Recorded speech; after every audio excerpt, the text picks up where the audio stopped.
Hello मित्रों, नमस्कार। मैं रीना आपका बहुत बहुत स्वागत करती हूँ अपने चैनल साहित्य गंगा पर। आज हम यूपी पीजीटी 2000 जो 3 का पेपर हुआ था उसी का आंसर की सॉल्व करने वाले हैं। तो एक बार मैं बता दूँ, एग्ज़ाम डेट आपका पीजीटी का घोषित हो चुका है। मई में आपका एग्ज़ाम है पीजीटी का। तो उम्मीद करती हूँ आप अच्छे से तैयारी कर रहे होंगे और अपनी सफलता के लिए कदम दर कदम आगे बढ़ रहे होंगे। तो मैं चलिए आइए शुरू करती हूँ बिना समय गंवाए सीधे पीवाईक्यू।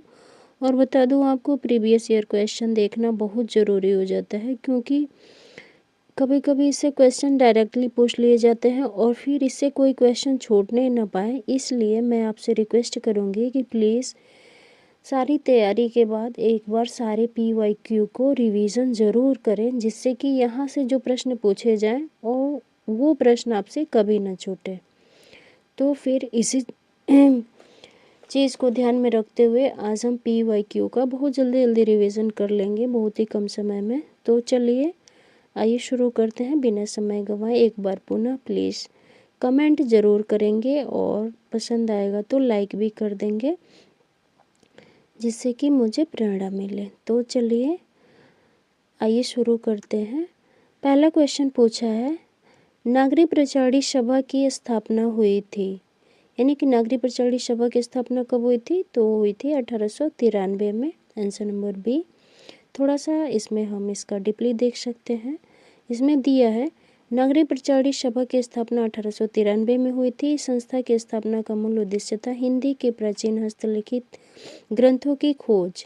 यानी कोई पूछ दे आपके से नागरिक प्रचारी सभा की स्थापना का उद्देश्य क्या था, तो आप बताएंगे कि प्राचीन हस्तलिखित जो ग्रंथ थे उसको खोज करना, बृहद कोशों का लेखन, हिंदी भाषा एवं साहित्य के इतिहास का लेखन एवं शोध कार्य आदि। यानी कि जितने भी कार्य हो रहे थे उस टाइम उन सभी चीज़ों को खोजना, और ख़ास करके जो हाथों से लिखा गया हो। जैसा ध्येतव्य हो, यानी कि ज्ञात हो आपको कि 1800 ईस्वी में कोलकाता में फोर्ट विलियम कॉलेज की स्थापना हुई थी। ऑप्शन सी के बारे में बता रहा है। तो आप यहाँ से तीन चीज़ देख पाए कि 1893 में नागरिक प्रचारी सभा की स्थापना हुई थी और इसकी स्थापना हस्तलिखित ग्रंथों की खोज के लिए हुई थी, और 1800 में फोर्ट विलियम कॉलेज की स्थापना हुई थी। ये पीवाईक्यू में किसी दूसरे साल के क्वेश्चन में पूछा गया है कि फोर्ट विलियम कॉलेज की स्थापना कब हुई थी, तो ध्यान रखेंगे 1800। क्वेश्चन नंबर 2 कह रहा है, निम्नलिखित में से कौन सा नाम नाथपंथी साधकों में शामिल नहीं है? तो जानते हैं नाथों की संख्या 9 है और यहाँ पूछ रहा है कौन हो नाथ पंथ में शामिल नहीं है। तो यहाँ पे आंसर हो जाएगा आपका सी। कढ़ापा जो है नाथ साहित्य में शामिल नहीं है, ये सिद्ध साहित्य के कवि हैं। तो थोड़ा सा इनके बारे में देख लीजिए, या फिर सारे ऑप्शनों को थोड़ा सा डिस्क्राइब किया हुआ है। देखिए यहाँ पे दिया है कढ़ापा नाथपंथी साधक नहीं है, ये सिद्ध साधक है। अभी मैंने बताया सिद्ध साहित्य के ये रचनाकार है। नाथपंथी साधकों में मत्स्यनाथ, गोरखनाथ, जलंधर यानी जलंधरी पाव, भरथरी, चरपटनाथ आदि हैं। गोरख सिद्धांत संग्रह के अनुसार 9 नाथ हैं। तो यहाँ पे देख लीजिए, नागार्जुन, जड़ भरत, हरिश्चंद्र, सत्यनाथ, भीमनाथ, गोरखनाथ, चरपट, जलंधर और मल्ल्यार्जुन, ये किसके अनुसार हैं ये सभी 9 नाथ? तो ये गोरख सिद्धांत संग्रह, ये जो रचना है उसके बेस पर ये 9 नाथों की संख्या दी गई है। चलिए आइए, क्वेश्चन नंबर 3 कह रहा है, गोरखवाणी नामक पुस्तक के संपादक हैं। तो इसमें सही जवाब हो जाएगा आंसर नंबर सी, पीताम्बर दत्त बर्थवाल। नेक्स्ट क्वेश्चन देखते हैं, क्वेश्चन नंबर 4। क्वेश्चन नंबर 4 में क्या बताया है, पूछा गया है, ज्ञान बोध किसकी रचना है? ये रचना तो बहुत बार पूछी गई है, इसे आप ध्यान रखेंगे, इम्पोर्टेंट है। ज्ञान बोध किसकी रचना है? तो इसमें सही जवाब हो जाएगा आपका आंसर नंबर बी, मलूक दास। इनकी कुछ और रचनाएं हैं जो देख सकते हैं आप, ज्ञान बोध, रतन कांड, रामावतार लीला, भक्त बख्शावली, ज्ञान परोक्षी, भक्ति विवेक, 12 कड़ी, ब्रज लीला, ध्रुव चरित्र, सुख सागर और शब्द, ये सभी मलुक दास की रचनाएं थी। नेक्स्ट देखिए, क्वेश्चन नंबर 5 में पूछा है, को बीज बपन काल कहा जाता है, यानी कि किसने कहा है? तो यहाँ पे सही जवाब हो जाएगा आपका answer number D, Mahavir Prasad Dwivedi ने आदिकाल को बीज बपन काल कहा है। और भी इसमें थोड़ा सा और देख लेंगे, अन्य लोगों ने काल का क्या नाम दिया है। इम्पोर्टेंट है उसी को यहाँ पे दिया भी है। रामचंद्र शुक्ल ने बीरगाथा काल कहा है, राहुल संकृत्याय ने सिद्ध सामंत काल का है, मिश्र बंधुओं ने प्रारंभिक काल का और ग्रेसन ने इसे चारण काल कहा है। तो ये चीज़ आप ध्यान रखेंगे। नेक्स्ट क्वेश्चन देखिए, क्वेश्चन नंबर 6 में पूछा गया है, किस ग्रंथ में चंद्रबरदाई को छप्पयों का राजा कहा गया है? तो यहाँ आएगा answer number A, Shiv Singh Saroj में चंद्रबरदाई को छप्पयों का राजा कहा गया है। ठीक है, देखिए क्वेश्चन नंबर 7 में पूछा है, आत्मबोध किसकी रचना है? तो आत्मबोध किसकी रचना है? हो जाएगा आपका आंसर नंबर ए, गोरखनाथ। गोरखनाथ की कुछ अन्य रचनाओं को देख लीजिए जो प्रामाणिक माने जाते हैं। जैसे इनमें से है आपका शब्द, पद, शिष्यादर्शन, प्राण संकलिन, निर्वय बोध, आत्मबोध, अभय मात्रा योग, मच्छेंद्र, गोरखबोध, रोमावली, ज्ञान तिलक, ज्ञान चौतीसा, पंचमात्रा, 15 तिथि और सप्तवार। डॉक्टर पीताम्बर दत्त बर्थवाल ने गोरखबानी नाम से गोरखनाथ की समस्त रचनाओं को संकलित किया है। तो ये गोरखनाथ की कुछ रचनाएं थी, शब्द, पद, शिष्यादर्शन, प्राण संकलिन, निर्वयबोध, आत्मबोध, अभय मात्रा योग, मच्छेंद्र, गोरखबोध, रोमावली, ज्ञान तिलक, ज्ञान चौतीसा, पंचमात्रा, 15 तिथि और सप्तवार। ये सभी रचनाएं गोरखनाथ की हैं, आप याद रख लेंगे। नेक्स्ट क्वेश्चन है क्वेश्चन नंबर 8 में पूछा गया है, नाभादास कृत भक्तमाल की भाषा है? तो आंसर हो जाएगा ब्रज भाषा, आंसर नंबर बी। थोड़ी सी इसमें नाभादास के बारे में देख लीजिए। नाभादास ने भक्तमाल सन 1585 ईस्वी की रचना ब्रजभाषा में की थी। नाभादास की अन्य रचनाएं अष्टयाम है जो ब्रज भाषा में है, ब्रज तथा अवधी दोनों भाषाओं में है। आप ध्यान रखेंगे अष्टयाम ब्रज और अवधी दोनों भाषाओं में है। नाभादास को संस्कृत काव्य शास्त्र का तथा छंद शास्त्र का अच्छा ज्ञान था। नेक्स्ट क्वेश्चन देखिए, क्वेश्चन नंबर, और नाभादास थे किस टाइम के शिष्य? ये तुलसी के समकालीन राम भक्ति सागर के प्रमुख कवियों में से एक थे। आइए देखिए, क्वेश्चन नंबर 9 कह रहा है, तुलसीदास किस दार्शनिक मत के भक्त कवि थे? तो आंसर हो जाएगा आपका आंसर नंबर डी, विशिष्टाद्वैतवाद। विशिष्टाद्वैतवाद दर्शन से संबंधित थे तुलसीदास। यहाँ पे देखिए थोड़ा सा, हिंदी साहित्य में भक्ति काल के सगुण काव्यधारक के राम भक्ति शाखा के सर्व प्रमुख कवि संत शिरोमणि गोस्वामी तुलसीदास आचार्य रामानुज के दार्शनिक मत विशिष्टाद्वैतवाद से सर्वाधिक प्रभावित थे। भक्ति काल के निर्गुण काव्यधारा के संत शाखा के प्रमुख संत कबीरदास थे। द्वैतवाद के प्रवर्तक माधवाचार्य तथा शुद्धाद्वैत के प्रवर्तक विष्णु स्वामी। इसमें आप यह ध्यान रख लेंगे, द्वैतवाद के प्रवर्तक माधवाचार्य और शुद्धाद्वैत के विष्णु स्वामी और विशिष्टाद्वैत फिर रामानुजाचार्य। यहाँ से क्वेश्चन पूछे ही जाते हैं। नेक्स्ट क्वेश्चन देखिए, क्वेश्चन नंबर 10 कह रहा है, शतरंज शतका के रचनाकार हैं? तो सही जवाब हो जाएगा आंसर नंबर ए, भिखारी दास। भिखारी दास शतरंज शतका के रचनाकार हैं। इनकी कुछ और रचनाओं को देख लेते हैं, जैसे देख लीजिए, रीतिकालीन कवि भिखारी दास द्वारा रचित ग्रंथ शतरंज शतिका, नामकोश, रस सारांश, संदारणो पिंगल, काव्य निर्णय, श्रृंगार निर्णय, विष्णु पुराण भाषा तथा अमर कोश आदि है। ऑप्शन में देव है, देव की कुछ रचनाओं को यहाँ पे दिया हुआ है, तो आप देख सकते हैं देव की रचनाएं, जैसे भाव विलास, भवानी विलास, कुशल विलास, देवचरित, अष्टयाम, राग रत्नाकर, जाति विलास, रस विलास, सुजान विनोद, प्रेम तरंग, देवचरित, प्रेमचंदिका, काव्य रसायन, सुख सागर तरंग, देवमाया प्रपंच, देव शतक आदि। ये सभी देव की रचना है, जिसमें से आप याद रख लेंगे भाव विलास, अष्टयाम और भवानी विलास, कुशल विलास। ये तो कई बार क्वेश्चन पूछा गया। सुजान विनोद याद रखेंगे आप, देव की है, और जब सुजान सागर आए तो समझ लीजिएगा वो किन की है, घनानंद की है। सुजान विनोद आए तो देव, सुजान सागर आए तो फिर घनानंद। आगे देखिए, चिंतामणि की कुछ रचनाएं दी हुई हैं, रस विलास, छंद विचार, पिंगल, श्रृंगार मंजरी, कवि कुल कल्पत्रु, ये तो बहुत इंपॉर्टेंट है, कृष्ण चरित, काव्य विवेक, काव्य प्रकाश, ये भी बहुत इंपॉर्टेंट है, कवि विचार और रामायण, ये सभी चिंतामणि की रचनाएं हैं। रस विलास भी वैसे पूछा हुआ ये रचना है। नेक्स्ट क्वेश्चन देखिए, 11 पूछा है, भूषण का वास्तविक नाम था? तो भूषण का वास्तविक नाम क्या था? घनश्याम। ये भी नेट के एग्जाम में भी पूछा हुआ है, इस चीज़ को आप ध्यान रखेंगे। आगे देखिए, भूषण वैसे किस राजा के यहाँ रहते थे, तो ये भी देख लीजिए थोड़ा सा। रीतिकालीन प्रमुख कवि भूषण का वास्तविक नाम घनश्याम था। वीर रस परक रचना करने वाले रत्नाकर त्रिपाठी के पुत्र घनश्याम को चित्रकूट के राजा रुद्रसा सोलंकी ने भूषण की उपाधि से सम्मानित किया। तो यदि आपसे ये पूछ लिया जाए कि भूषण को यानी घनश्याम को भूषण से सम्मानित किसने, या भूषण की उपाधि किसने दिया था, तो आप याद रखेंगे चित्रकूट के राजा रुद्रसा सोलंकी ने इन्हें घनश्याम से भूषण की उपाधि दिया था। तो ये चीज़ आप याद रखेंगे। और ये वास्तव में वीर रस से रचनाएं करते थे और इनके पिता का नाम क्या था, रत्नाकर त्रिपाठी। इनकी कुछ रचनाएं हैं जैसे शिवराज भूषण, शिवा वामनी, छत्रसाल दशक, नाम मुक्तक काव्य ग्रंथों की रचना की है। मतलब यही शिवराज भूषण, शिवा वामनी और छत्रसाल दशक, ये सभी कैसी रचना है, मुक्तक काव्य है। नेक्स्ट क्वेश्चन है, रीतिकाल को श्रृंगार काल कहा है, तो किसने कहा है, आंसर नंबर बी हो जाएगा। आचार्य विश्वनाथ प्रसाद मिश्र ने रीतिकाल को श्रृंगार काल नाम दिया हुआ है, जबकि रमाशंकर शुक्ल रसाल ने इसे क्या कहा है, कला काल कहा है। ठीक है, नेक्स्ट क्वेश्चन देखिए, क्वेश्चन नंबर 13 पूछा गया है, विज्ञान गीता के लेखक हैं, तो ये आंसर हो जाएगा आंसर नंबर सी, केशव दास। विज्ञान गीता के लेखक कौन है, केशव दास। यहाँ पे कुछ और रचना है जिसे आप देख सकते हैं। और फिर चलिए आगे, मैंने ऊपर इन सभी रचनाओं को बता दिया है, वो सभी रीतिकाल के कवियों की रचनाएं हैं।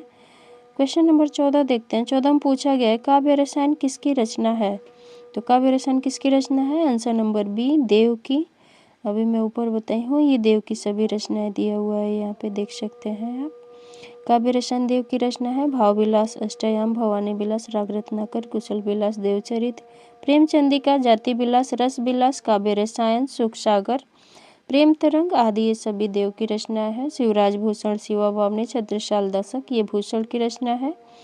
और ठाकुर ठसक का ठाकुर शतक है, दोनों ठाकुर जी की रचना है, ठाकुर शतक और ठाकुर शतक। ठाकुर ठसक है, सॉरी बोलने में थोड़ा सा जीव इधर उधर। ठाकुर ठसक और ठाकुर शतक, ये दोनों ठाकुर की रचना है। बिरह वारिस तथा इसके नामा, ये बोधा की रचना है, आप याद रख लेंगे। इसके नामा और बिरह वारिस तो कई बार पूछा गया। नेक्स्ट क्वेश्चन है, क्वेश्चन नंबर 15 में पूछा है, प्रजा हितैषी नामक पत्र के संपादक थे, तो आंसर हो जाएगा आंसर नंबर बी, राजा लक्ष्मण सिंह प्रजा हितैषी नामक पत्र के संपादक थे।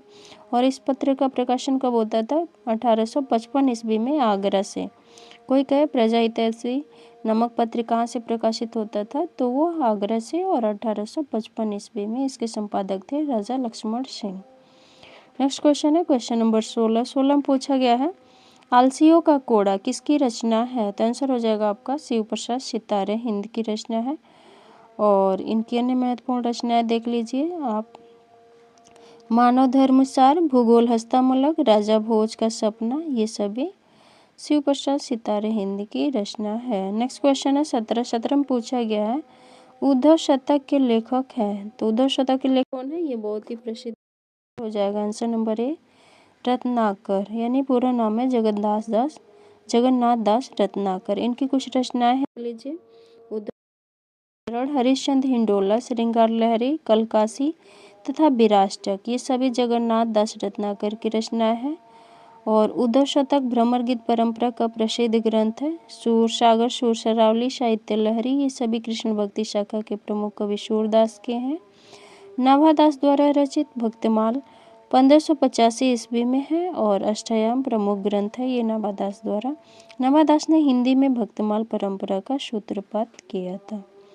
नेक्स्ट क्वेश्चन देखिए आपका, क्वेश्चन नंबर 18 में पूछा गया, भारतेंदु युग का कौन कवि पुष्टि मार्ग में दीक्षित था, तो आंसर हो जाएगा यहाँ पे, कौन सा ऐसा कवि है जो पुष्टि मार्ग में दीक्षित, सही जवाब हो जाएगा आंसर भारतेंदु हरिश्चंद्र, ये पुष्टि मार्ग में दीक्षित थे। नेक्स्ट क्वेश्चन देखिए, क्वेश्चन नंबर 19 में पूछा है, बकरी बिलाप किसकी काव्य कृति है, तो सही जवाब हो जाएगा आपका आंसर नंबर बकरी बिलाप, ये किसकी कृति है, आइए आंसर देखते हैं। यहाँ पे थोड़ा सा कंफ्यूजन बन रहा है। 19 का आंसर है आपका ए, बकरी बिलाप भारतेंदु हरिश्चंद्र की व्यंग्यात्मक काव्य कृति है। इसके अतिरिक्त भारत दुर्दशा, नीलदेवी, प्रेम प्रलाप, प्रेमानंदम, प्रेम तरंग, प्रेम पचासा, तन्मय लीला, दान लीला, ये सभी किनकी कृतियां हैं? भारतेंदु हरिश्चंद्र की। और आपने देखा कि बकरी बिलाप किसकी रचना है? भारतेंदु हरिश्चंद्र के। नेक्स्ट क्वेश्चन देखिए, और ये कैसी है? व्यंग्यात्मक कृति है, इस चीज को आप ध्यान रखेंगे। 20 में क्वेश्चन नंबर 20 में पूछा गया है, द्विवेदी युग के सर्वश्रेष्ठ प्रगीतकार माने जाते हैं। तो यहाँ पे सही जवाब हो जाएगा answer number C, Mukutdhar Pandey. ये कैसे कवि हैं? प्रगीतकार कवि हैं। नेक्स्ट क्वेश्चन है क्वेश्चन नंबर 21 में पूछा है, जयशंकर प्रसाद की किस कृति को पहले ब्रज भाषा में तथा बाद में खड़ी बोली में रूपांतरित कर दिया गया था? तो आंसर हो जाएगा आंसर नंबर ए, प्रेम पथिक को सबसे पहले ब्रज भाषा में प्रकाशित किया गया था और फिर बाद में इसको खड़ी बोली में रूपांतरित कर दिया गया था। इनकी कुछ रचनाएं हैं, आप यहाँ पे देख सकते हैं। छायावादी काव्य आंदोलन के अग्रणी कवि जयशंकर प्रसाद ने प्रेम पथिक 1913 नामक काव्य की रचना ब्रज भाषा में किया था। प्रसाद ने प्रेम पथिक को बाद में खड़ी बोली में अनुवाद किया। कानन कुसुम इनकी रचना 1913 में, झरना है 1918 में, आंसू है 1925 में, उर्वशी है, वन मिलन है, प्रेम राज्य है, अयोध्या का उद्धार है, शोकोच्छ्वास है, बभ्रुवाहन है, महाराणा का महत्व है, चित्राधार लहर है, कामायनी, ये सभी प्रसाद द्वारा लिखी रचना है। तो ये जो सन दिया हुआ है इसे आप याद रखेंगे, कानन कुसुम 1913 है, झरना 1918 है और आंसू 1925 है। नेक्स्ट क्वेश्चन देखिए क्वेश्चन नंबर 22 में पूछा गया, निराला की जूही की कली उदाहरण है। आंसर हो जाएगा आंसर नंबर सी, मुक्त छंद का। और जानते हैं मुक्त छंद के प्रवर्तक भी निराला को ही माना जाता है। तो ये चीज़ आप याद रखेंगे। और उनकी रचना जूही की कली है और ये 1916 में प्रकाशित हुई थी। और उनकी कुछ अन्य रचनाएं भी देख लीजिए, सरोज स्मृति, राम की शक्ति पूजा, रेखा, तोड़ती पत्थर, सच है, अधिवास, बादल राग, विधवा, भिक्षुक, संध्या सुंदरी, पंचवटी प्रसंग, ये सभी उनकी यानी कि निराला जी की रचनाएं हैं। निराला जी की अगर जूही की कली निराला की प्रथम कविता तथा पत्रोत्कंठ जीवन का विष बुझा हुआ है। यह क्या है? अंतिम कविता है। जैसे निराला की प्रथम कविता पूछ ले तो जूही की कली, अंतिम कविता निराला की कौन सी है? तो पत्रोत्कंठित जीवन का विष बुझा हुआ है, ये उनकी अंतिम कविता है, याद रखेंगे। नेक्स्ट क्वेश्चन है 23 में पूछा, पंत की पहली रचना है। तो पंत की पहली रचना कौन सी है? वह है गिरजे का घंटा। यह 1916 में प्रकाशित हुई थी। और इनकी कुछ अन्य रचनाएं देख लीजिए, परिवर्तन, नौका विहार, एक तारा, युगवाणी, ग्राम्य, रजत शिखर, बीड़ा और पतझड़, ये सभी पंत की रचना है। देखिए क्वेश्चन नंबर 24 में पूछा, आकाश गंगा काव्य संग्रह है। तो आकाश गंगा काव्य संग्रह किनकी रचना है? आकाश गंगा काव्य संग्रह। आंसर हो जाएगा यहाँ पे, देखिए आइए 24 में क्या दिया है। 24 का आंसर दिया है आंसर नंबर सी, आकाश गंगा, रूप राशि, निशित तथा चित्रलेखा, ये सभी आपके रामकुमार वर्मा के काव्य संग्रह हैं। अपनी रचनाओं के माध्यम से रामकुमार वर्मा ने सर्ववादी चेतना को व्यक्त करने का प्रयास किया, जो प्रकृति के विभिन्न रूपों में मानवीकरण के रूप में लक्षित होता है, कहीं रहस्यवादी संकेतों के रूप में परिलक्षित होता है। कुमकुम, रश्मि रेखा, अपलक, क्वासी, हम बिस्पाई, जन्म के, विनोबा, स्तवन, उर्मिला, ये सभी बालकृष्ण शर्मा नवीन जी की रचनाएं हैं। मधुकर, प्रेम संगीत, मानव तथा एक दिन आदि, ये सभी भगवती चरण वर्मा की रचना है। तो आकाश गंगा आप ध्यान रखेंगे कि इनकी रचना है रामकुमार वर्मा की। नेक्स्ट क्वेश्चन देखिए क्वेश्चन नंबर 25 में पूछा है, सप्तपर्णा किसकी कृति है? तो सही जवाब हो जाएगा answer number C, Mahadevi Verma की। महादेवी वर्मा की कुछ अन्य रचनाएं देख लीजिए, निहार, रश्मि, निर्जा, शांध्य गीत, यामा, दीपशिखा तथा सप्तपर्णा। आदि आधुनिक युग में मीरा के नाम से प्रसिद्ध छायावादी कवित्री महादेवी वर्मा की कृति है। यानी कि आधुनिक युग में मीरा के नाम से किसे जाना जाता है? तो महादेवी वर्मा को, ये आप ध्यान रखेंगे। ये सभी रचनाएं छायावादी कवियों की है। तो उम्मीद करती हूँ ये आपको याद होंगे, या तो नहीं याद होंगे तो आप स्किप करके एक बार रिवाइज कर सकते हैं। नेक्स्ट क्वेश्चन देखिए क्वेश्चन नंबर 26 में पूछा है कलाधर किस कवि का आरंभिक उपनाम है, तो यहाँ पे आंसर हो जाएगा आंसर नंबर सी, जयशंकर प्रसाद का उपनाम है कौन सा, कलाधर। इन्होंने कलाधर उपनाम से कविताएं करी हैं। ये सभी छायावादी कवियों के उपनाम देख लीजिए। प्रसाद का कलाधर उपनाम है। सूर्यकांत त्रिपाठी निराला जी का महाप्राण, निराला श्रीमान गज सिंह वर्मा साहित्य शार्दुल, जिसमें से साहित्य शार्दुल तो पूछा ही जाता है। और सुमित्रा नंदन पंत का देखिए अप्सरा लोक का कवि, स्वरसिद्ध गोसाई दत्त पंत, प्रकृति के सुकुमार कवि और साहित्य के विलियम वर्ड्सवर्थ, तो ध्यान रख लेंगे आप। नेक्स्ट क्वेश्चन देखिए, क्वेश्चन नंबर 27 में पूछा गया है रबड़ छंद या केचुआ छंद किस कवि की रचनाओं कविताओं को लक्ष्य कर कहा गया है, यानी कि किनकी रचनाओं को रबड़ छंद या केचुआ छंद कहा जाता है, तो है आपके निराला जी। इनकी रचनाओं में ऐसे विद्वानों का मानना है कि रबड़ छंद या केचुआ छंद, जैसे इन्होंने मुक्तक छंद का प्रयोग किया था, तो इसी को आलोचकों केचुआ छंद या फिर रबड़ छंद की संज्ञा देते। नेक्स्ट क्वेश्चन, और निराला ने कवित्त को हिंदी का जातीय छंद कहा, ये लाइन बहुत इंपॉर्टेंट है। निराला ने कवित्त जो छंद है इसको हिंदी का जातीय छंद कहा है, ये क्वेश्चन पूछा गया है। नेक्स्ट क्वेश्चन देखिए 27 के बाद 28 पे आ गए हम लोग। क्वेश्चन नंबर 28 में पूछा है पुष्प की अभिलाषा नामक प्रसिद्ध कविता किसने लिखी है, तो आंसर हो जाएगा आपका आंसर नंबर ए, माखनलाल चतुर्वेदी। इनकी कुछ और रचनाएं हैं जिसे आप देख सकते हैं माखनलाल चतुर्वेदी की रचनाओं को। एक भारतीय आत्मा उपनाम से इन्होंने कविताएं भी लिखी हैं, ये इनका उपनाम है एक भारतीय आत्मा। इनकी कुछ रचनाएं हैं पुष्प की अभिलाषा, और ये कैसा है, वीर रस से पूर्ण राष्ट्रीय कविता है। हिम किरीटनी, हिमतरंगिणी, माता, समर्पण, ये सभी माखनलाल चतुर्वेदी के काव्य संग्रह हैं। अब यहाँ नवीन जी की कुछ रचनाएं हैं कुमकुम, रश्मि रेखा, अपलक, क्वासी, हम विस्पाई जन्म के, विनोबा स्तवन तथा उर्मिला आदि बालकृष्ण शर्मा नवीन की रचनाएं हैं। रामनेश त्रिपाठी की रचना देखिए मिलन, पथिक, मानसी, स्वप्न, कविता कौमुदी, ये सभी रामनरेश त्रिपाठी की रचना है। कुछ और रचनाओं के नाम दिए हुए हैं देख लीजिए। रत्नाकर जी की रचनाएं हैं, इसमें है आपका गंगावतरण, उद्धव शतक, हरिश्चंद्र, हिंडोला, श्रृंगार लहरी, कलकासी, विराष्टक, ये सभी जगन्नाथ दास रत्नाकर की रचनाएं हैं। नेक्स्ट क्वेश्चन है क्वेश्चन नंबर 29 में पूछा गया है पंत को किस काव्य कृति पर ज्ञानपीठ पुरस्कार मिला था, तो आंसर हो जाएगा आपका आंसर नंबर बी, चिदम्बरा पर पंत को ज्ञानपीठ पुरस्कार मिला हुआ था, और ज्ञानपीठ पुरस्कार 1968 में इनको दिया गया था। हिंदी के क्षेत्र में देखें तो सबसे पहले पंत को ही ज्ञानपीठ पुरस्कार प्राप्त हुआ है। पंत जी छायावादी कवि, इन्हें प्रकृति के सुकुमार कवि भी कहा जाता है। इनकी रचनाएं देख लीजिए ग्रंथि, वीणा, उच्छ्वास, पल्लव, गुंजन, ग्राम्य, युगांत, युगवाणी, स्वर्ण केरल, स्वर्णधूलि, उत्तरा कला और बूढ़ा छंद, लोकायतन। तो एक बार फटाफट यहाँ से हम लोग रिवीजन भी कर ले रहे हैं। नेक्स्ट क्वेश्चन है क्वेश्चन नंबर 30 में पूछा गया मौर्य विजय किसकी रचना है, तो आंसर हो जाएगा सियाराम शरण गुप्त की। इनकी कुछ रचनाएं हैं पाथेय, गोपिका, बापू, अनाथ, आर्द्रा, विषाद, दुर्वादल और आत्मोत्सर्ग। नेक्स्ट क्वेश्चन है क्वेश्चन नंबर 31 में पूछा गया है हल्दी घाटी बीरस प्रधान प्रबंध काव्य है, तो हल्दी घाटी रचना आप जानते हैं श्याम नारायण पांडे की है, आंसर हो जाएगा ये।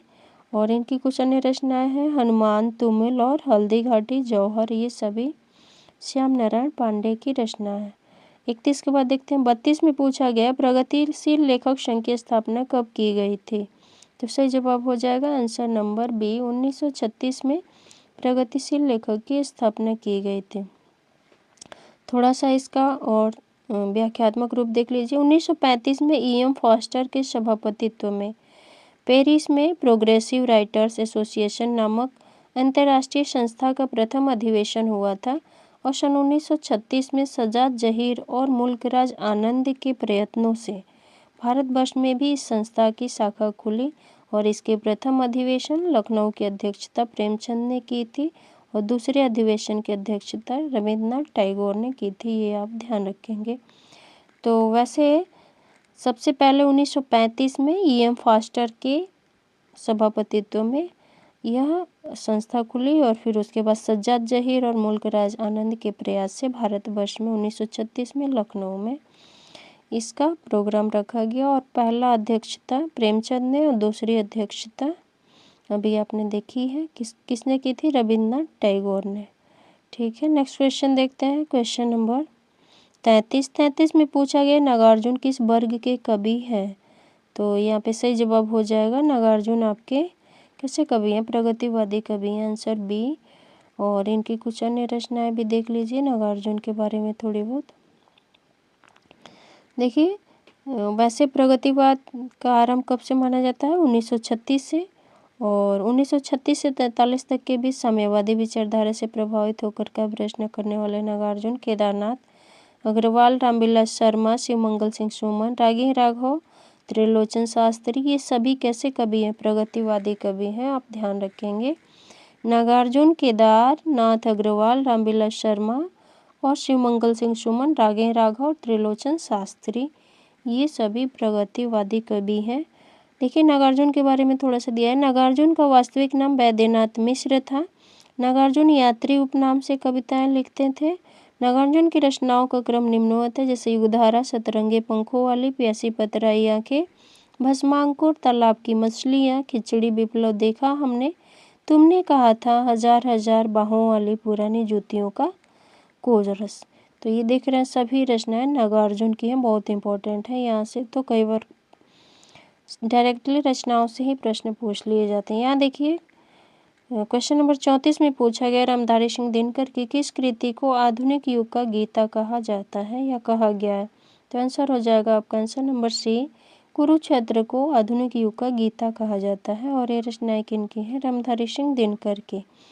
इनकी कुछ रचनाएं हैं जैसे रेणुका, हुंकार, नील कुसुम, उर्वशी, सीपी और शंख, रश्मि लोक, आत्मा की आंखें, हिमालय का संदेश, कलिंग, विजय, बुद्धदेव। उर्वशी पे जानते हैं आप, रामधारी सिंह दिनकर को पुरस्कार प्राप्त हुआ है। तो आप मुझे कमेंट बॉक्स में बताएंगे कि इनको इस पे ज्ञानपीठ पुरस्कार मिला है, किस सन में मिला हुआ है, ये मुझे कमेंट करके बताएंगे। नेक्स्ट क्वेश्चन, क्वेश्चन नंबर 35 में है रूपाम्बरा किसकी रचना है। तो यहाँ पे सही जवाब हो जाएगा आंसर नंबर ए, रूपाम्बरा अज्ञे की रचना है। और इनकी कुछ रचनाएं देख लीजिए, आंगन के पार द्वार, इत्यलम, भग्नदूत। और जानते हैं आंगन के पार द्वार में ये इनके संग्रह है, इसमें कुल 3 रचनाएं हैं। नेक्स्ट क्वेश्चन, क्वेश्चन नंबर 36 में है अंधा युग के लेखक हैं। तो अंधा युग के लेखक कौन है, यहाँ पे सही जवाब हो जाएगा आंसर नंबर बी, अंधा युग नाटक जो है धर्मवीर भारती की है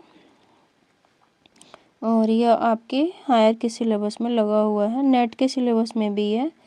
इनकी कुछ अन्य रचनाएं देख लीजिए, ठंडा लोहा, 7 गीत वर्ष, कनुप्रिया, सपना अभी भी आदि, ये सभी धर्मवीर भारती की रचना है। नेक्स्ट क्वेश्चन है क्वेश्चन नंबर 37 में पूछा है निम्नलिखित में कौन गिरजा कुमार माथुर की कृति नहीं है। तो यहाँ पे सही जवाब हो जाएगा चांद का मुंह टेढ़ा है, ये किसकी है रचना, तो ये मुक्तिबोध की रचना है। बाकी गिरजा कुमार माथुर की है नाश का निर्माण, नाश और निर्माण, धूप के दान, पृथ्वी कल्प, ये तीनों गिरजा कुमार माथुर की रचना है। आइए आगे देखिए क्वेश्चन नंबर 38। क्वेश्चन नंबर 38 में पूछा गया है दलित साहित्य का चर्चित लेखक है। तो यहाँ पे सही जवाब हो जाएगा आंसर नंबर सी, ओम प्रकाश वाल्मीकि। ये सब दलित साहित्य के लेखक माने जाते हैं। इनकी कुछ रचनाएं हैं, देख सकते हैं आप। 25 चौका 150, सलाम, घुसपैठिए, प्रमोशन, दिनेश पाल, जाटो उर्फ दिग्दर्शन, बैल की खाल, ये सभी वाल्मीकि जी की रचनाएं हैं, यानी ओम प्रकाश वाल्मीकि के। जूठन 1997 में ओम प्रकाश वाल्मीकि की आत्मकथा है, ये भी आप ध्यान रखेंगे। क्वेश्चन देखिए क्वेश्चन नंबर 39 में दिया हुआ है हृदय का मधुमार, हृदय का मधुभार काव्य रचना है। सही जवाब हो जाएगा आंसर नंबर ए, आचार्य रामचंद्र शुक्ल का ये हृदय का मधुभार नाम से रचना किए हैं। इनकी कुछ और भी रचनाएं देख सकते हैं, इनकी रचनाएं बहुत इंपॉर्टेंट है, जैसे हृदय का मधुभार, बुद्धचरित, मनोहर छटा, आमंत्रण तथा प्रकृति बोध इत्यादि आचार्य रामचंद्र शुक्ल की प्रमुख काव्य कृतियाँ हैं। आगे देख लीजिए, ये सभी कुछ और भी रचनाकारों की रचनाएं दी हुई हैं, जैसे उर्वशी, वनमिलन, प्रेमराज्य, अयोध्या का उद्धार, शोकोच्छ्वास, बभ्रुवाहन, कानन कुसुम, प्रेम पथिक, महाराणा का महत्व और चित्राधार, झरना, आंसू, लहर, कामायनी, ये सभी प्रसाद की रचना है। ध्यान रखेंगे इन्होंने भी उर्वशी की रचना करी है और दिनकर ने भी। आजकल ट्रेंड है क्वेश्चन पूछने का, जैसे दे दिया नाम उर्वशी नामक किन दो रचनाकारों ने उर्वशी नाम से रचनाएं करी हैं, तो ऑप्शन बना देगा दिनकर और प्रसाद जी, प्रसाद और किसी और का नाम रख लेगा। तो आप ध्यान रखेंगे कि उर्वशी नाम से दिनकर और प्रसाद ने भी रचनाएं करी हैं। नेक्स्ट देखिए, आगे दिया है अनामिका, परिमल, गीतिका, तुलसीदास, कुकुर, मुत्ताड़िमा, बेला, नैपत्य, अर्चना, आराधना, गीतगुंज तथा शांति कांकली, ये सभी निराला जी की काव्य कृतियां हैं। आगे देखिए, उच्छ्वास, ग्रंथि, वीणा, पल्लव, गुंजन, युगांत, युगवाणी, ग्राम्य, स्वर्ण किरण, स्वर्णधूल, युगपथ, उत्तरा कला और बूढ़ा चांद, अंतिमा, लोकायतन, चिदम्बरा, ये सभी सुमित्रा नंदन पंत की रचनाएं हैं और चिदम्बरा पर पंत को ज्ञानपीठ पुरस्कार भी मिला हुआ है। आप ऊपर देखे हैं। नेक्स्ट क्वेश्चन देखिए, 39 के बाद क्वेश्चन नंबर 40 में पूछा गया है हत्या नामक कहानी के लेखक हैं, तो सही जवाब हो जाएगा answer number B, Jainendra Kumar. इनकी कुछ अन्य रचनाएं देख लीजिए। कहानियों, हत्या है 1926 में, खेल है 1928 में, फोटोग्राफी है, फिर अपना अपना भाग्य है, बाहुबली है, वतायन है, नीलम देश की राजकन्या, एक रात स्पर्धा, पत्नी, एक कैदी, लाल सरोवर, मास्टर जी, ये सभी किनकी रचना है? जैनेन्द्र की। तो इसमें आप वातायन अपना अपना भाग्य तो याद ही रखेंगे, और पत्नी तो बहुत इम्पोर्टेंट है, ये भी नेट के सिलेबस में लगा हुआ है और हायर के सिलेबस में भी है। प्रेमचंद की कुछ कहानियों के नाम देख लीजिए, कफन, ईदगाह, ठाकुर का कुआं, नमक का दरोगा, नशा, पूस की रात, सदगति, बूढ़ी काकी, ये सभी प्रेमचंद की कहानियां हैं। अगेन जी की कुछ कहानियों के नाम देखिए, बिपथगा, रोज यानी गैंग्रीन, हर श्रृंगार, रेल की सीटी, नारंगिया, शरणार्थी, जयदोल, ये सभी प्रेमचंद की कहानियां हैं। नेक्स्ट क्वेश्चन देखिए, क्वेश्चन नंबर 41 में पूछा गया है पत्रकारिता के स्तर से निबंध शैली को विकसित करने वाले प्रमुख लेखक हैं, यानी कि पत्रकारिता के स्तर से निबंध शैली को विकसित किया है, तो वो आपके आंसर हो जाएंगे आंसर नंबर सी, राम वृक्ष बेनीपुरी जी ने पत्रकारिता के स्तर से निबंध शैली को विकसित किया था। और ये राम वृक्ष बेनीपुरी, इनके निबंधों में देखिए राष्ट्रीयता, भावुकता, ओजस्विता की प्रधानता है, और इनकी रचना है गेहूं और गुलाब तथा बंदे बाड़ी बिनायको, ये किनकी रचना है? राम वृक्ष बेनीपुरी जी के निबंध है। और माखनलाल चतुर्वेदी का देखिए साहित्य देवता, अमीर इरादे, फिर आगे देखिए इनकी चतुर्वेदी जी की रचनाएं कौन कौन सी हैं? साहित्य की देवता, अमीर इरादे, फिर यहाँ पे अमीर इरादे के बाद गरीब इरादे, ये दोनों अमीर इरादे और गरीब इरादे, ये कैसा है? भावुकता प्रधान निबंध है। जबकि ठलुआ क्लब, फिर निराशा क्यों, मेरी असफलताएं, कुछ उथले कुछ गहरे, मेरा मकान, मेरे नापिताचार्य, मेरी दैनिकी का एक पृष्ठ, प्रीति भोज, अध्ययन और आस्वाद प्रबंध, ये सभी प्रभाकर तथा मेरे निबंध आदि बाबू गुलाब राय के निबंध हैं। तो आप देख रहे हैं ये ठलुआ क्लब, फिर निराशा क्यों, मेरी असफलताएं, कुछ उथले कुछ गहरे, मेरे मकान, मेरे नापिताचार्य, मेरी दैनिकी का एक पृष्ठ, प्रीति भोज, अध्ययन और आस्वाद प्रबंध प्रभाकर, मेरे निबंध, ये सभी गुलाब राय जी के निबंध हैं, जिसमें से आप मेरी असफलताएं और फिर निराशा क्यों और ठलुआ क्लब, ये तीनों याद रखेंगे आप। नेक्स्ट क्वेश्चन देखिए, क्वेश्चन नंबर 42 का पूछा है सुमित्रा नंदन पंत नामक ग्रंथ के लेखक हैं, तो इसमें सही जवाब हो जाएगा answer number B, doctor Nagendra. Doctor Nagendra की आलोचनात्मक कृति है सुमित्रा नंदन पंत। यहाँ पे कुछ आलोचनात्मक कृतियों के नाम है, आप इस वीडियो को पॉज करके देख सकते हैं। क्वेश्चन नंबर 43 में पूछा है प्रगतिवाद किसकी कृति है, तो आंसर हो जाएगा आपका answer number A, Shivdan Singh Chauhan की रचना है प्रगति। ये सभी आलोचनात्मक कृतियाँ हैं, इसे आप देख सकते हैं, या फिर स्किप भी कर सकते हैं जैसे आप। क्वेश्चन है क्वेश्चन नंबर 44 में पूछा है महाभोज उपन्यास की लेखिका है, तो यहाँ पे सही जवाब हो जाएगा आंसर नंबर सी मन्नू भंडारे।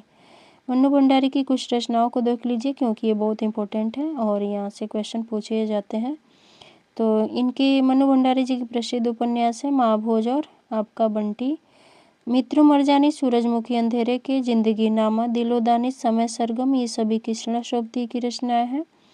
जबकि आगे देखिए बेघर, नरक दर नरक, प्रेम कहानी, साथी, लड़कियां, एक पत्नी के नोट्स, दुखम सुखम, ये सभी ममता कालिया की रचनाएं हैं।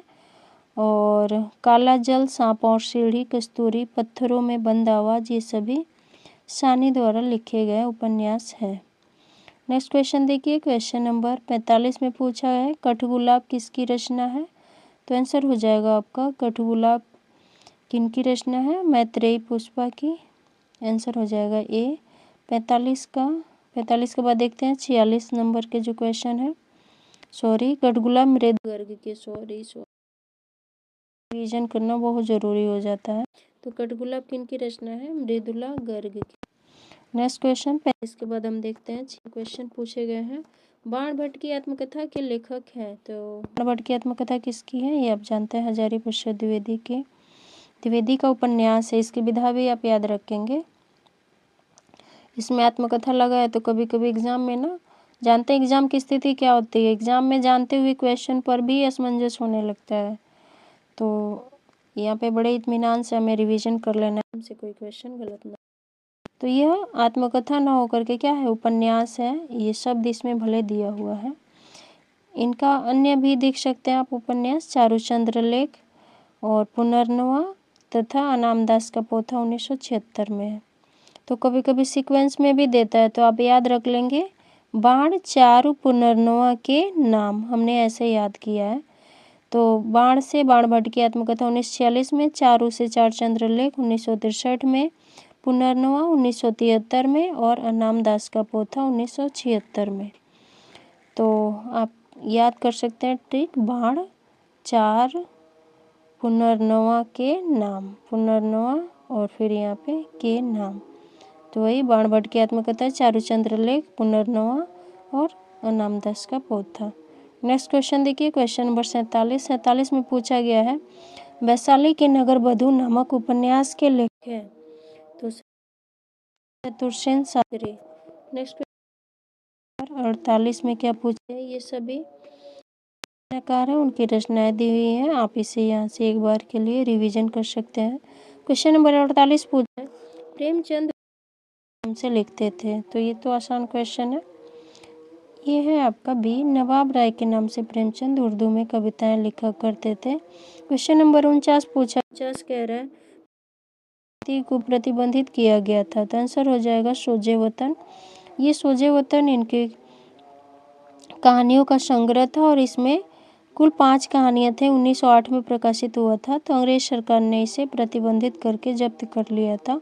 और इसमें 5 कहानियां कौन कौन से संकलित हैं देख सकते हैं, इसके दुनिया व हुब्बे वतन यानी संसारिक प्रेम और देश प्रेम, दुनिया का सबसे अनमोल रतन, यह मेरा वतन है, शेख मखमूर, और 5वां है सिले मातम, शोक का पुरस्कार। ये 5 कहानियां सोजे वतन संग्रह में निकले थे जो 1908 में जमाना पत्रिका में प्रकाशित हुए थे और इसे अंग्रेज सरकार ने जब्त कर लिया था। और प्रेमचंद ने लगभग 300 कहानियाँ लिखी हैं जो मानसरोवर के 8 भागों में प्रकाशित है। नेक्स्ट क्वेश्चन देखिए क्वेश्चन नंबर 49 के बाद 50 में क्या पूछा गया है। क्वेश्चन नंबर 50 कह रहा है प्रसाद पंत और मैथिली शरण नामक निबंध संग्रह किसका है, तो सही जवाब हो जाएगा आंसर नंबर सी, प्रसाद पंत और मैथिली शरण, ये निबंध है रामधारी सिंह दिनकर का। इनके अन्य प्रमुख निबंध देख सकते हैं अर्धनारीश्वर, रेती के फूल, राष्ट्रभाषा और राष्ट्रीय साहित्य, तो ये सभी रामधारी सिंह दिनकर के निबंध हैं। क्वेश्चन नंबर 51 में पूछा गया है कामायनी को मानवता के रसात्मक इतिहास की संज्ञा प्रदान की है, यानी किसने कामायनी को मानवता के रसात्मक इतिहास कहा है, तो यहाँ पे सही जवाब हो जाएगा आंसर नंबर सी, नंद दुलारे वाजपेयी ने कामायनी को मानवता के रसात्मक इतिहास कहा है। नेक्स्ट क्वेश्चन देखिए, क्वेश्चन नंबर 52 में पूछा गया है महाकवि सूरदास किसकी आलोच्य कृति है। सही जवाब हो जाएगा आंसर नंबर सी, नंद दुलारे वाजपेयी।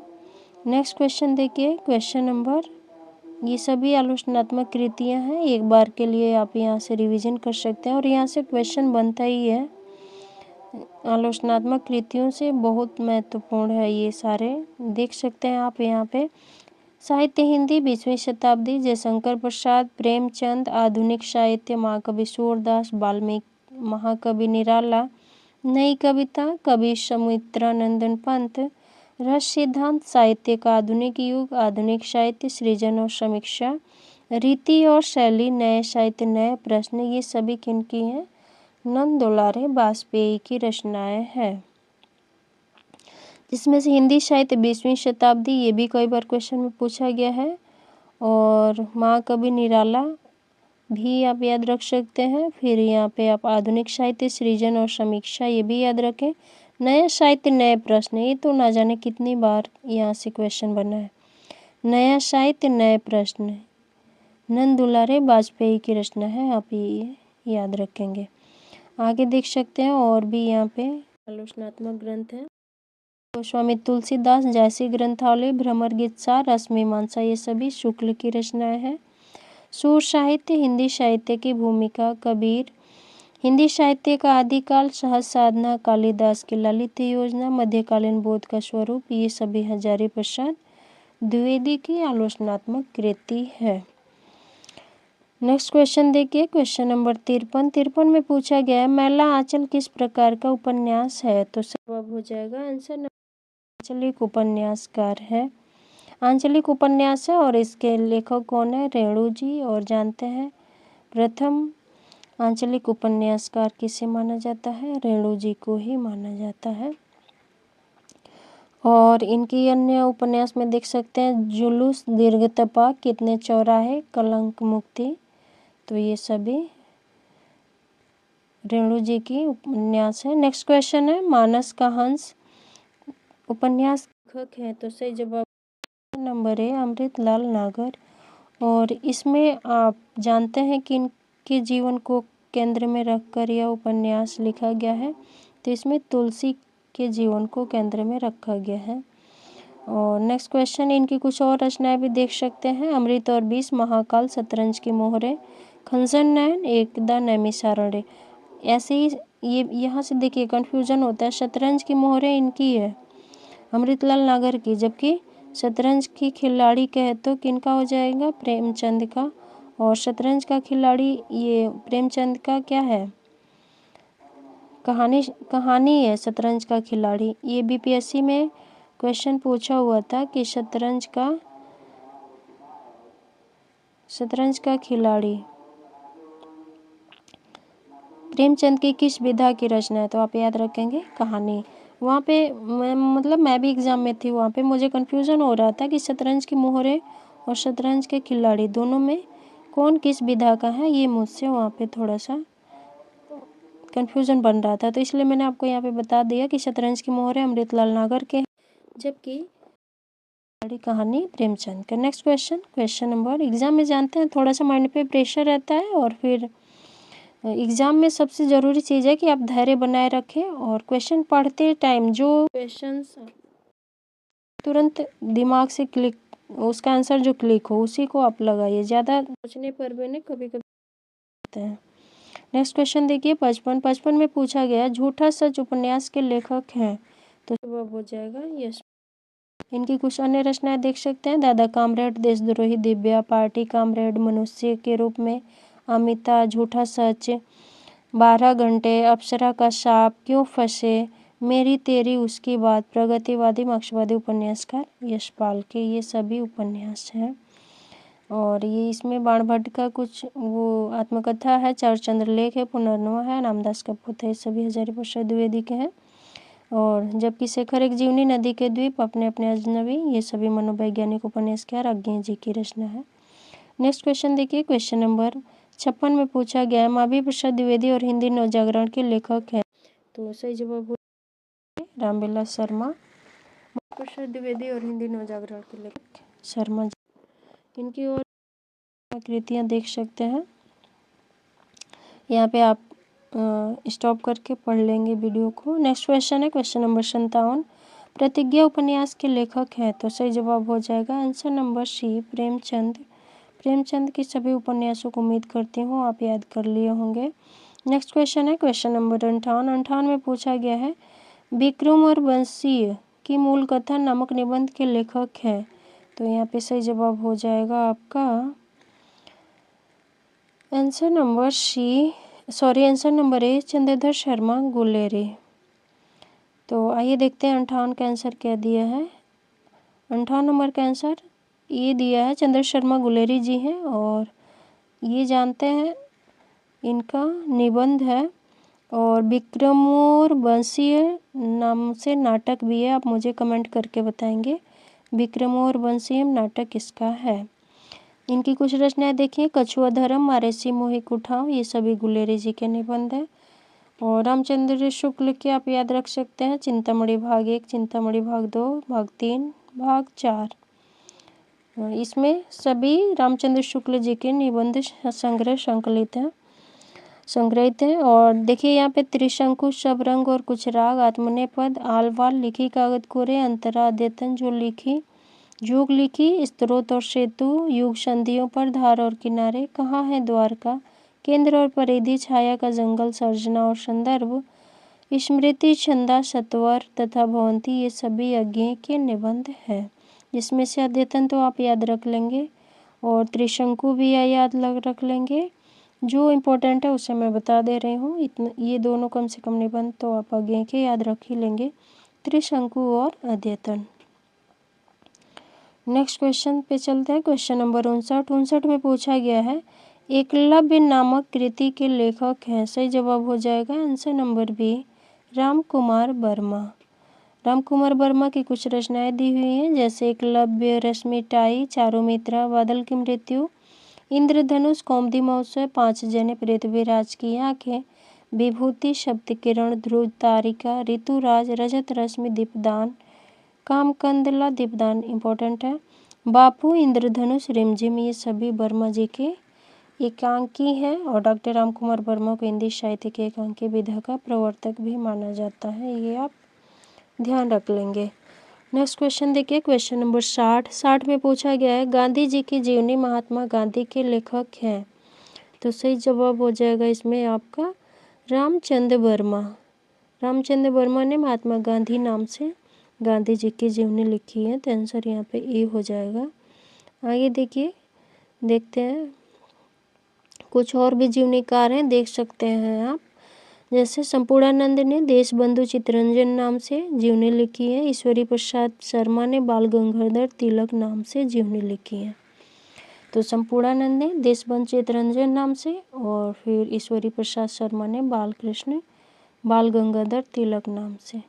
नेक्स्ट क्वेश्चन देखिए 61 में पूछा गया है शिकार संबंधी रोचक निबंधों के रचनाकार हैं, तो आंसर हो जाएगा आपका श्री राम शर्मा। देखिए यहाँ पे बस ध्यान देने की है, वर्मा शर्मा, मतलब कभी कभी ना बहुत जल्दी में क्वेश्चन भी गलत हो जाते हैं, तो एक बार मैं तो ये कहती हूँ कि एग्ज़ाम में एक बार आपको इत्मीनान से सभी प्रश्न एक से लेकर के जितने भी क्वेश्चंस हो पढ़ना चाहिए, और एक राउंड में जो पहले आपको सही लगे उसे कलर कर लेनी चाहिए, फिर दूसरे राउंड में जो कन्फ्यूजन वाले क्वेश्चंस हैं उसको करनी चाहिए। देखिए नेक्स्ट क्वेश्चन है क्वेश्चन नंबर 62 में पूछा गया है या लकुटी अरु कमरिया पर राज तिहुपुर को तजडारों में प्रयुक्त छंद है, सही जवाब हो जाएगा आंसर नंबर बी, सवैया।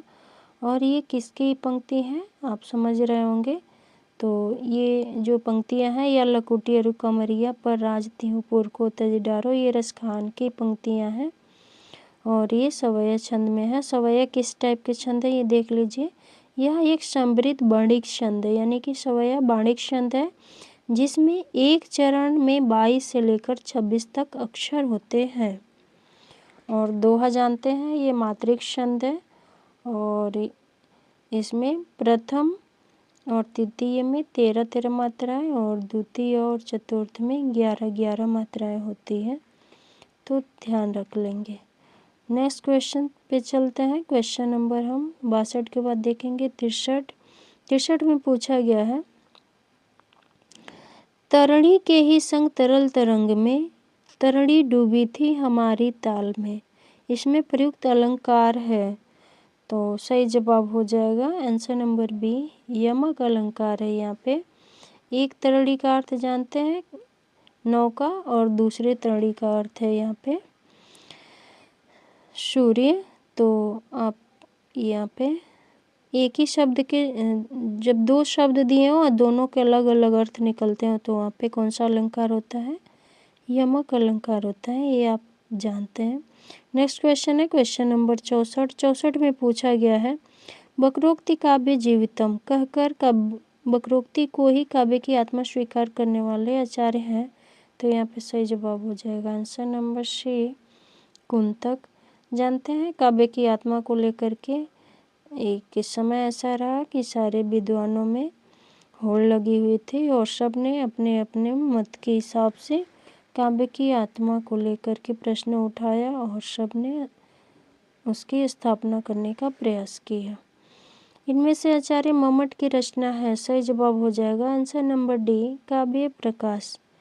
कुछ रचनाएं हैं जिसे आप देख सकते हैं यहाँ पे और उसके रचनाकार भी हैं। काव्य प्रकाश आचार्य मम्मट का है, नाट्य शास्त्र भरत मुनि का है, काव्य विवेक महिम भट्ट का है, काव्य अलंकार आचार्य भामा एवं रुद्रट। ध्यान रखेंगे भामा का भी है और रुद्रट का भी काव्य अलंकार नाम से। यहाँ पे आजकल के ट्रेंड में ऐसे क्वेश्चन बन रहे हैं, रचनाओं के नाम दे दे रहे हैं नीचे कूट करने को कि कौन से दो रचनाकारों ने इस नाम से रचनाएं करी हैं। नेक्स्ट क्वेश्चन है क्वेश्चन नंबर 66 में पूछा है, अलंकार संप्रदाय के प्रवर्तक हैं, तो सही जवाब हो जाएगा आंसर नंबर बी, भामा। और आगे देख लीजिए पूरे संप्रदायों के नाम और उनके आचार्य दे दिए हैं।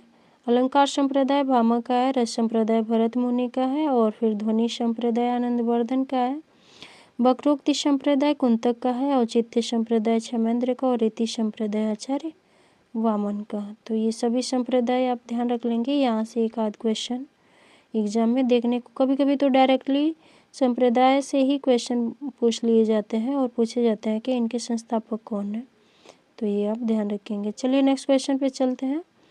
क्वेश्चन नंबर 66 के बाद आइए 67 देखते हैं। क्वेश्चन नंबर 66 में पूछा है, पश्चिमी हिंदी की सर्वाधिक प्रमुख बोली इनमें से कौन है।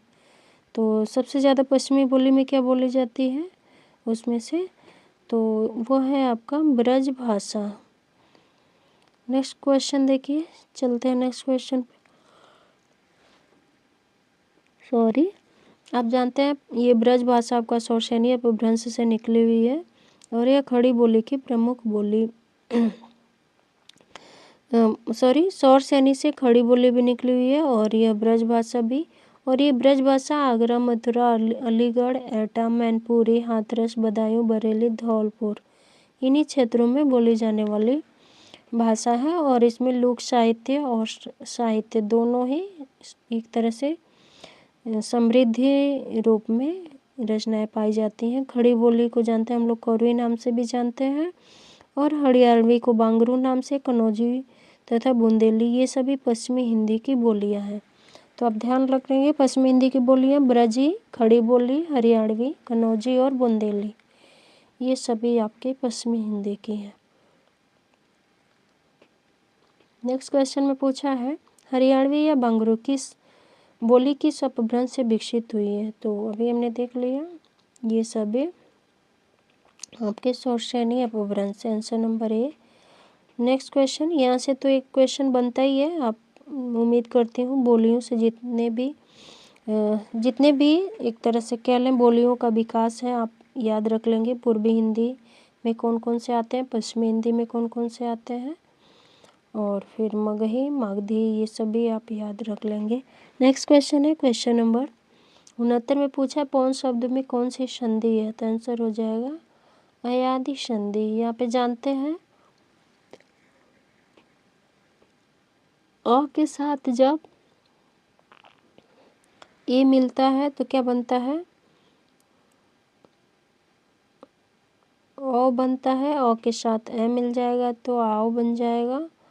और जब अ के साथ ओ मिलेगा तो अ प्लस ओ मिलेगा तो क्या बनेगा, औ बनेगा। और अ प्लस ओ मिलेगा तो क्या बन जाएगा, आओ बन जाएगा। ये चीज़ आप ध्यान रखेंगे। तो पौन का अगर संधि विच्छेद करेंगे तो क्या मिलेगा, पोधन अन। तो देख रहे हैं यहाँ पे ओ का क्या बना है, औ बना है। तो जब आप जोड़ेंगे तो क्या बनेगा, पवन। ये अधूरा हो जाएगा जब इसमें से स्वर निकल जाएगा। तो नेक्स्ट क्वेश्चन देखिए, क्वेश्चन नंबर 70 में पूछा है निम्नलिखित में कौन सा शब्द स्त्रीलिंग नहीं है। सही जवाब हो जाएगा आंसर नंबर डी, निराला। बाकी झुरमुट, अंत्येष्टि और इच्छा ये सभी आपके स्त्रीलिंग शब्द है। नेक्स्ट क्वेश्चन देखिए, 71 में पूछा है कौन पुल्लिंग शब्द है। तो सही जवाब हो जाएगा सारस। बाकी सरसों, मकई, मूंग ये सभी आपके पुल्लिंग शब्द। नेक्स्ट क्वेश्चन, सरसों, मकई, मूंग ये सभी आपके स्त्रीलिंग है। और देखिए यहाँ पे क्या दिया है, सभी प्रकार के अनाज बीज स्त्रीलिंग संज्ञा की श्रेणी में आते हैं। तो ये चीज़ आप ध्यान रखेंगे। नेक्स्ट क्वेश्चन है क्वेश्चन नंबर 72 में पूछा है उज्ज्वल में प्रयुक्त संधि है। तो उज्ज्वल में आपका हो जाएगा व्यंजन संधि, विच्छेद करेंगे तो मिलेगा उत प्लस ज्वल। नेक्स्ट क्वेश्चन पे चलते हैं, क्वेश्चन नंबर 73 में पूछा गया शोकाकुल में समास है। तो शोकाकुल में कौन सा समास है, आंसर हो जाएगा ये तत्पुरुष समास। तत्पुरुष समास में जानते हैं विग्रह करने पर जितने भी कारक चिन्ह हैं उन कारक चिन्हों का प्रयोग यहाँ पे देखने को मिल जाता है। नेक्स्ट क्वेश्चन है 74 में पूछा निम्नलिखित में पुल्लिंग शब्द नहीं है। तो इसमें कौन सा ऐसा शब्द है जो पुल्लिंग नहीं है, आंसर है सी, नकल शब्द जो है आपका स्त्रीलिंग है। बाकी जितना भी है रत्न, मोती, बचपन ये आपके पुल्लिंग है। नेक्स्ट क्वेश्चन देखिए, क्वेश्चन नंबर 75 में पूछा है मेरे घर से आपका घर 5 किलोमीटर दूर है। इस वाक्य में घर से में कौन सा कारक है। तो ये आप देख रहे हैं अपादान कारक है, यानी यहाँ पे दूर होने के संबंध में या अलग होने के संबंध में अपादान कारक का प्रयोग किया जाता है। तो यहाँ पे वह दूरी बता रहा है या फिर वहाँ से अपने घर की। नेक्स्ट क्वेश्चन है क्वेश्चन नंबर 76 में पूछा है मोक्ष की इच्छा रखने वाला के लिए प्रयुक्त एक शब्द है। आंसर हो जाएगा सी, मुमुक्षु। मोक्ष की इच्छा रखने वाले के लिए एक शब्द में क्या कहेंगे, मुमुक्षु। और ये कहें कि जानने की इच्छा, किसी भी चीज़ की जानने की इच्छा रखने वाला क्या होगा, वो होगा आपका जिज्ञासु। नेक्स्ट क्वेश्चन पे चलिए, क्वेश्चन नंबर 77 में पूछा है स्थावर का विलोम शब्द है। तो विलोम पूछ रहा है तो स्थावर का विलोम हो जाएगा जंगम। ये बहुत इम्पोर्टेंट शब्द है और ये भी कई सारे एग्जाम्स में भी देखने को ये मिल रहा है। नेक्स्ट क्वेश्चन 78 में पूछा गया है आकाश का पर्यायवाची शब्द नहीं है। तो आंसर हो जाएगा डी, औनी शब्द आकाश का पर्यायवाची नहीं है। बाकी गंगा, गगन, अंबर और नभ ये तीनों आकाश के पर्यायवाची हैं, जबकि औनी का अर्थ होता है पृथ्वी। नेक्स्ट क्वेश्चन देखिए, क्वेश्चन नंबर 79 में पूछा है मोर का पर्यायवाची शब्द है। सही जवाब हो जाएगा आंसर नंबर 1, कलापी। बाकी देखिए आप मयूर, शिखंडी, केकी, नीलकंठ, सारंग, ध्वजी आदि ये सभी मोर के पर्यायवाची हैं। नेक्स्ट क्वेश्चन पे चलिए, क्वेश्चन नंबर 80 में पूछा गया है गड़बड़ घोटाला कौन सा शब्द है। तो ये गड़बड़ घोटाला किस टाइप के शब्द हैं, आइए देखते हैं 80 का आंसर क्या दिया है। 80 का आंसर दिया है आंसर नंबर बी, गड़बड़ घोटाला जो है आपके देशज शब्द है। और देशज शब्द किसे कहते हैं, जिसकी उत्पत्ति का या उसके मूल का कुछ पता न हो कि यह कहाँ से उत्पन्न हुआ है, ऐसे शब्दों को हम देशज कहते हैं। नेक्स्ट क्वेश्चन 81 में पूछा है कपटी मित्र किस मुहावरे का सही अर्थ है। तो आंसर हो जाएगा आस्तीन का सांप। नेक्स्ट क्वेश्चन है क्वेश्चन नंबर 82 में पूछा है पीव धातु का लोट लकार में प्रथम पुरुष बहुवचन का रूप होगा। तो लोट लकार का प्रथम पुरुष में और बहुवचन में पीव धातु का रूप कैसा बनेगा, तो वो बनेगा आपका पीवंतो। नेक्स्ट क्वेश्चन देखिए, क्वेश्चन नंबर 83 में पूछा गया है किस रचना में कुटनियों का वर्णन किया जाता है। तो आंसर हो जाएगा आपका आंसर नंबर बी, मृच्छकटिकम में कुटनियों का वर्णन किया गया है। नेक्स्ट क्वेश्चन है क्वेश्चन नंबर 84 में पूछा है किस महाकाव्य को विद्वानों के लिए औषधि माना गया है। तो आंसर हो जाएगा आंसर नंबर डी, नैषधीय चरितम को विद्वानों के लिए औषधि माना गया है। और इसमें इसकी कुछ चीज़ें और जान सकते हैं आप। श्रृंगार रस तथा प्रधान, इसमें श्रृंगार रस प्रधान है और 22 सर्ग वाले नाटक। उपजीव्य महाभारत का नलोपाख्यान है जिसमें नल दमयंती के प्रणय वर्णन की विशेषता है। और रचा किसने है, श्रीहर्ष ने। और किरातार्जुनीय महाकाव्य की रचना भारवी ने करी थी। शिशुपाल वधम की रचना माघ ने। रघुवंशम महाकाव्य की रचना महाकवि कालिदास ने करी है। नेक्स्ट क्वेश्चन देखिए, क्वेश्चन नंबर 85 में पूछा गया है कला परिच्छेद के रचनाकार हैं। सही जवाब हो जाएगा आंसर नंबर ए, दंडी कला परिच्छेद के रचनाकार हैं। तो ये आपने देख लिया 85 क्वेश्चन। 2003 में जो क्वेश्चन पेपर हुआ था उसमें आपका कुल 85 क्वेश्चन ही पूछे गए थे। तो हमने 85 क्वेश्चन टोटल देख लिए हैं फटाफट, बहुत ही कम समय में हमने रिवीजन कर लिया है पूरे 85 क्वेश्चनों को। 20-20 में और भी चीज़ें हमने देखी हैं। तो कैसी लगी आपको वीडियो कमेंट करके ज़रूर बताएंगे। और प्लीज़ हमारे चैनल को सब्सक्राइब अवश्य कर लीजिए और पसंद आए तो लाइक भी कीजिए। और ना पसंद आए तो कोई बात नहीं, आप कमेंट करके ज़रूर बता सकते हैं कि कैसी लगी है ये वीडियो। तो चलिए मिलते हैं नेक्स्ट क्वेश्चन में, तब तक के लिए नमस्कार।